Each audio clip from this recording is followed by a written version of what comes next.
Hello friends, आप सभी का स्वागत है आपके अपने YouTube channel simple math classes पर। दोस्तों, आज की इस वीडियो में बिहार पुलिस डबल कांस्टेबल का एग्जाम होने वाले, इन्हीं बातों को ध्यान रखना। बहुत सारे स्टूडेंट के कमेंट को देखकर आज की इसमें बिहार पुलिस डबल कांस्टेबल का टेस्ट फिफ्थ यानी 5वां लेकर आया हूँ। इस वीडियो में उसी क्वेश्चन को सिलेक्ट करके लाए जो एग्जाम्स में पूछे जाते हैं, चाहे रेलवे हो, एसएससी हो या फिर बिहार पुलिस डबल कांस्टेबल या दरोगा के एग्जाम्स हो, उसमें 100% पूछे जाने की संभावना है। इसलिए वीडियो में अंतर जरूर बनेगा। चलिए स्टार्ट करते हैं। उससे पहले जो भी फ्रेंड्स चैनल पर चैनल सब्सक्राइब कर बेल आइकन घंटे जरूर प्रेस करें, ताकि आपको डेली बेसिस पे बिहार पुलिस डबल कांस्टेबल की सेट प्रोवाइड की जा सके, साथ ही maths, reasoning and current affair की वीडियो प्रोवाइड की जा सके। और फ्रेंड्स, आपको एक चीज बता दूं कि इससे पहले जो चाल ऑलरेडी सेट प्रोवाइड की जा चुकी है, यदि आप नहीं देखें डिस्क्रिप्शन में लिंक दूंगा, वहां जाके वीडियो को देख सकते हैं। चलिए आज की वीडियो स्टार्ट करते हैं। तो फर्स्ट क्वेश्चन है। फर्स्ट क्वेश्चन से पहले एक चीज फ्रेंड्स बता दो, आपको प्रत्येक क्वेश्चन के 2 से 3 सेकंड टाइम दूंगा। उस टाइम के अंदर जो है क्वेश्चन के आंसर को सिलेक्ट करनी, कौन सा राइट आंसर हो जाएगा। और टॉप 30 क्वेश्चंस में से आप कमेंट करके बता सकते हैं कि आपका कितना क्वेश्चंस का आंसर जो है सही किया और कितना आपका रॉन्ग हुआ है। ठीक फ्रेंड्स, तो देखिए क्वेश्चन को स्टार्ट करते हैं। फर्स्ट क्वेश्चन है, माउंट आबू का दिलवाड़ा मंदिर किसको समर्पित है। ऑप्शंस दी गई, ऑप्शन ए भगवान Vishnu, option C Jayant, option C भगवान शिव एंड ऑप्शन डी भगवान बुद्ध। तो इन 4 ऑप्शंस में से सिलेक्ट करनी है, कौन सा राइट आंसर हो जाएगा। तो सिलेक्ट कीजिए कौन सा राइट आंसर होगा। तो फ्रेंड्स, इसका राइट आंसर हो जाएगा ऑप्शन नंबर बी यानी जैन तीर्थ का। तो माउंट आबू का दिलवाड़ा मंदिर जो है, जो कि राजस्थान में स्थित है, किसको समर्पित है। तो जैन तीर्थकर को समर्पित है, यानी ऑप्शन बी जो है आपका राइट आंसर हो जाएगा। बढ़ते हैं नेक्स्ट क्वेश्चन। नेक्स्ट क्वेश्चन क्या है, जल में आसानी से घुलनशील है। तो जल में आसानी से कौन सा घुलनशील है। ऑप्शन दी गई, option A nitrogen, option B iodine and option C ammonia और ऑप्शन डी जो है कार्बन दी गई। इन 4 ऑप्शन सेलेक्ट करनी, कौन सा राइट आंसर हो जाएगा। तो फ्रेंड्स, इसका राइट आंसर हो जाएगा ऑप्शन नंबर सी यानी अमोनिया। अमोनिया जो है, अमोनिया के सूत्र की बात करें तो सूत्र क्या होता है, NH3 होता है। क्या होता है, NH3 होता है। तो अमोनिया की बात करें, देखिए जल में आसानी से घुलनशील होता है। अमोनिया क्या होता है, जल में आसानी से घुलनशील होता है। तो ऑप्शन सी जो है आपका राइट आंसर हो जाएगा। बढ़ते हैं नेक्स्ट क्वेश्चन। नेक्स्ट क्वेश्चन क्या है, कांग्रेस ने भारत छोड़ो आंदोलन का प्रस्ताव किस वर्ष पारित किया था। ऑप्शन दी गई, 4 ऑप्शन, इनमें से राइट आंसर चूज कीजिए, कौन सा राइट आंसर हो जाएगा। ऑप्शन 4 ऑप्शन दी गई है। और फ्रेंड्स, एक चीज बता दो आपको, टॉप 30 क्वेश्चंस में से इसमें से 3 से 4 क्वेश्चंस डायरेक्टिव वे में आपको आपके एग्जाम्स में देखने को मिल जाएंगे। ठीक फ्रेंड्स, इसलिए डेली बेसिस पे आपको टेस्ट आपके लिए टेस्ट लेकर आता रहूंगा। और इससे पहले जो ऑलरेडी 4 टेस्ट जो है प्रोवाइड की जा चुकी है, उस वो यदि नहीं देखे हैं तो डिस्क्रिप्शन में लिंक दे दूंगा, वहां से जाके वीडियो को देख सकते हैं। ठीक फ्रेंड्स, तो देखिए स्टार्ट करते हैं। क्या करें क्वेश्चन, कांग्रेस ने भारत छोड़ो आंदोलन का प्रस्ताव किस वर्ष पारित किया था। ऑप्शंस दी गई, options A 1941, 1942 and 1940 and 1946। In 4 option से सिलेक्ट करनी, कौन सा राइट आंसर हो जाएगा। तो फ्रेंड्स, इसका राइट आंसर हो जाएगा ऑप्शन नंबर बी। तो कांग्रेस ने भारत छोड़ो आंदोलन का प्रस्ताव जो है किस वर्ष पारित किया था। 1942 में, 1942 में प्रस्ताव पारित किया था। किसके नेतृत्व में, सुभाष चंद्र बोस के नेतृत्व में यह आंदोलन हुआ था। ठीक फ्रेंड्स, इसका राइट आंसर हो जाएगा ऑप्शन नंबर बी। बढ़ते हैं नेक्स्ट क्वेश्चन। नेक्स्ट क्वेश्चन क्या है, निम्नलिखित में से किस महाद्वीप में आंतरिक जलमार्ग का सर्वाधिक विकास हुआ। तो किस महाद्वीप में जो है आंतरिक जलमार्ग का सर्वाधिक विकास हुआ। ऑप्शंस दी गई, 4 ऑप्शंस में से राइट आंसर चूज कीजिए, कौन सा राइट आंसर हो जाएगा। तो इसका right answer option number D यानी यूरोप में, यूरोप महाद्वीप में जो है आंतरिक जलमार्ग का सर्वाधिक विकास हुआ। किस क्षेत्र में, तो व्यापार को लेकर। ऑप्शन डी जो है इसका राइट आंसर हो जाएगा। बढ़ते हैं नेक्स्ट क्वेश्चन तरफ। नेक्स्ट क्वेश्चन क्या है,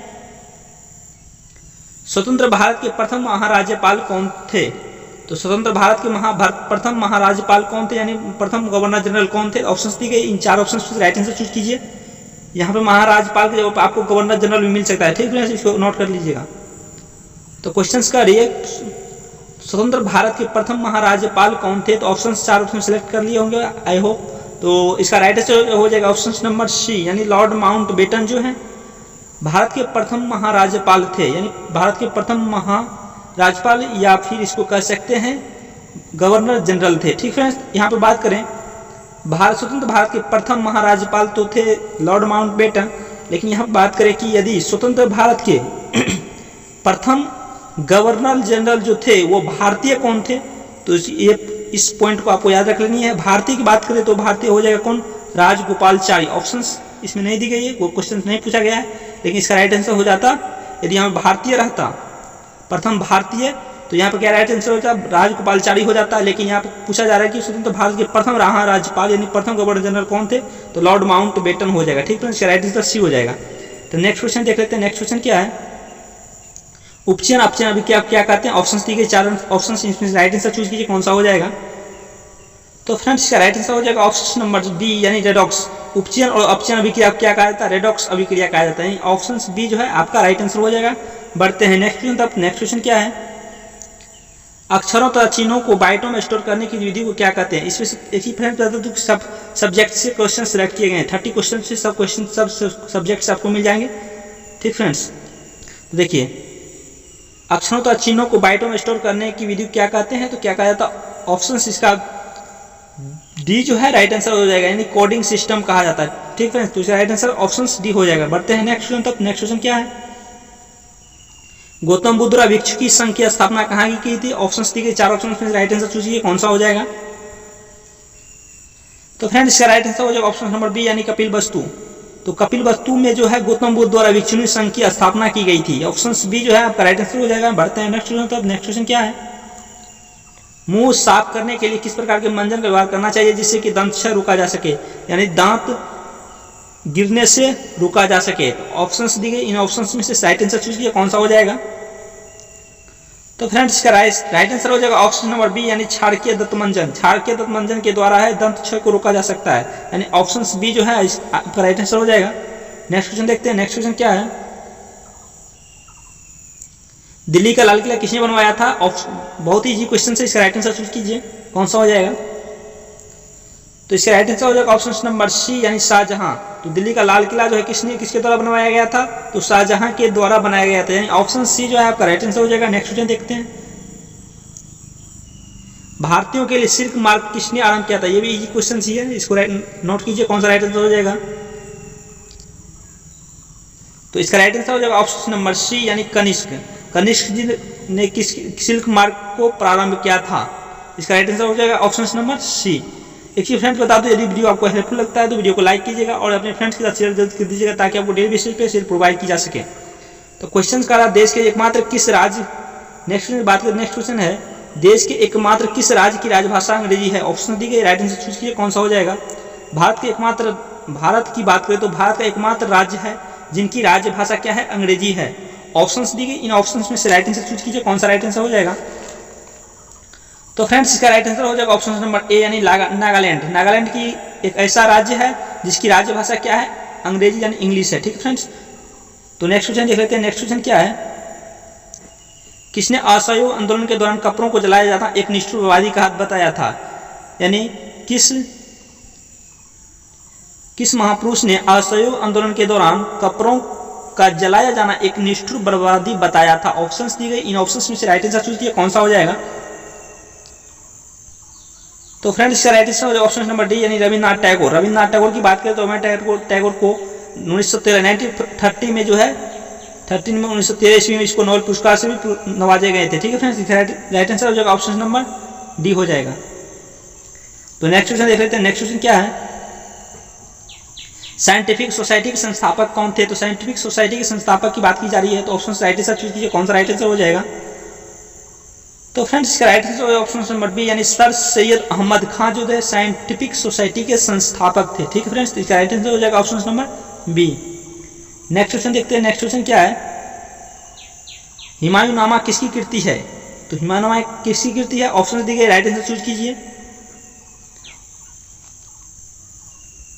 ये जो कृति है किसकी है? गुलबदन बेगम की कृति, यानी ऑप्शन ए जो है आपका राइट आंसर हो जाएगा, क्योंकि गुलबदन बेगम जो है इन्हीं के द्वारा ये हुमायूंनामा पुस्तक रचना की गई थी। ठीक है फ्रेंड्स, इसका राइट आंसर हो जाएगा ऑप्शन नंबर ए।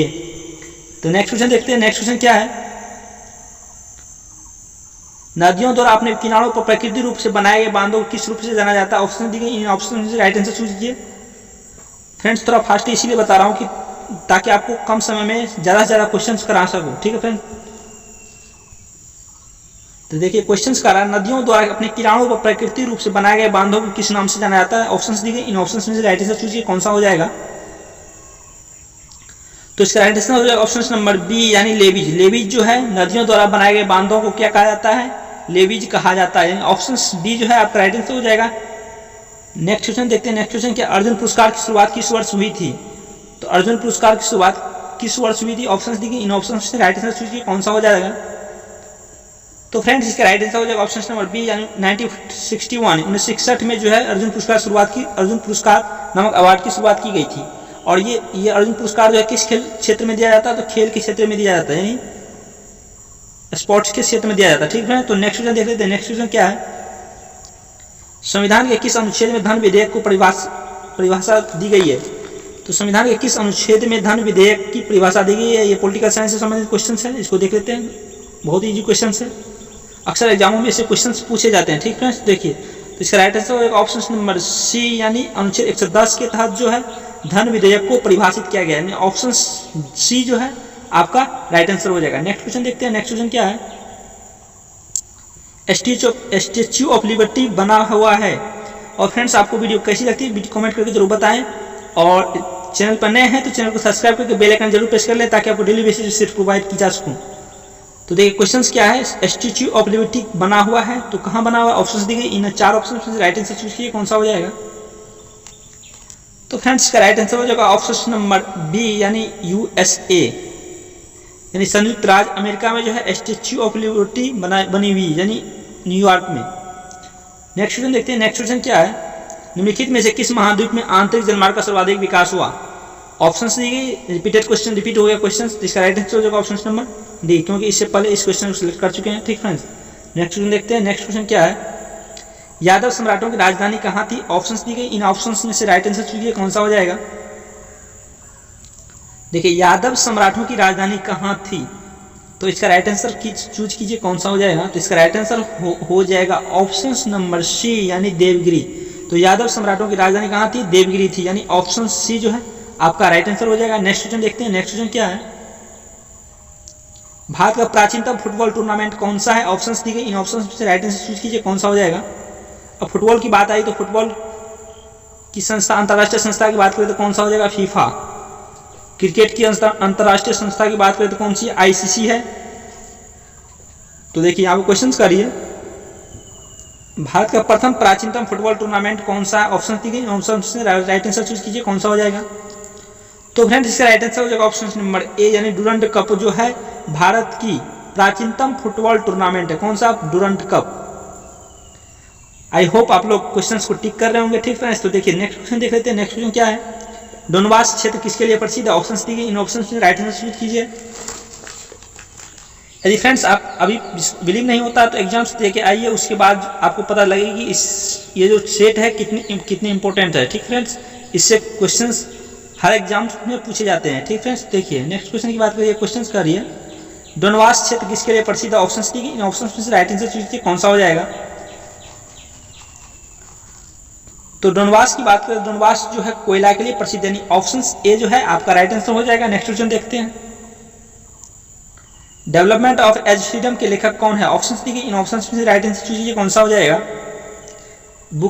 ये बुक का नाम है क्योंकि क्वेश्चन हर एग्जाम्स में बुक से रिलेटेड क्वेश्चंस पूछे ही जाते हैं। ठीक फ्रेंड्स, तो इसका right answer option number B, यानी अमर्त्य सेन के द्वारा जो है ये बुक लिखी गई थी, डेवलपमेंट एज फ्रीडम। अब यहाँ बात है अमर्त्य सेन की, तो देखिए अमर्त्य सेन को जो है 1998 में, यानी 1998 ईस्वी में नोबेल किससे नवाजा गया है? तो नोबेल पुरस्कार से नवाजा गया है। ठीक फ्रेंड्स, तो इसको नोट कर लेनी है। किस क्षेत्र में? तो अर्थशास्त्र के क्षेत्र में। अब बात करें नोबेल पुरस्कार की, तो नोबेल पुरस्कार की शुरुआत कब हुई थी? 1991 में, यानी 1901 में हुई थी। और भारत में सर्वप्रथम किसको मिली? रविन्द्रनाथ टैगोर को मिली थी 1913 में। और यहाँ पे और बात करें तो यह कितने क्षेत्रों में दी जाती है? तो 6 क्षेत्रों में, 6 क्षेत्रों में दी जाती है। और कहाँ पे दी जाती है? तो स्वीडन में दी जाती है। ठीक है, तो इतनी आपको जानकारी रख लेनी है। नेक्स्ट क्वेश्चन देखते हैं, इससे भी क्वेश्चन पूछे जाते हैं। देखिए, किस प्राणी के शरीर में समस्त भार का अधिकांश भाग होता है? तो किस प्राणी के शरीर में समस्त भार का अधिकांश भाग होता है? तो कहने क्वेश्चन का रहा है कि शरीर में जो है किसका अधिकांश भाग होता है? ऑप्शंस दी गई, इन ऑप्शंस में से राइट आंसर चूज कीजिए, इन सभी में से किसका भाग जो है शरीर में अधिक होता है? तो फ्रेंड्स इसका राइट आंसर हो जाएगा ऑप्शन नंबर डी, यानी जल का भाग जो है हमारे शरीर में सर्वाधिक होता है, यानी ऑप्शन डी ही आपका राइट आंसर होगा। नेक्स्ट क्वेश्चन देखते हैं, पवन ऊर्जा उत्पादन के क्षेत्र में विश्व का अग्रणी देश कौन सा है? पवन ऊर्जा के क्षेत्र की बात की जा रही है, तो विश्व स्तर पे जो है पवन ऊर्जा के क्षेत्र में सर्वाधिक अग्रणी देश कौन सा है? ऑप्शंस दी गई, ऑप्शंस में से राइट आंसर चूजिए, कौन सा हो जाएगा?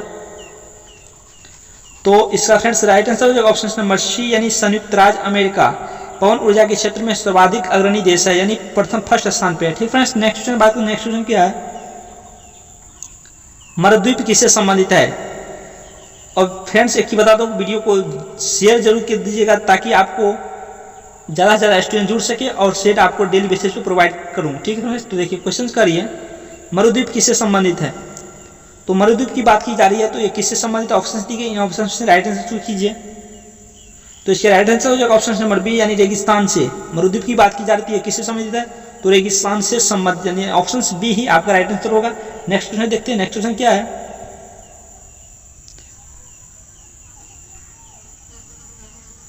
चंडी शतक किसकी रचना है? ये भी बुक से संबंधित क्वेश्चन है, इसको देख लेते हैं, इसका राइट आंसर कौन सा होगा।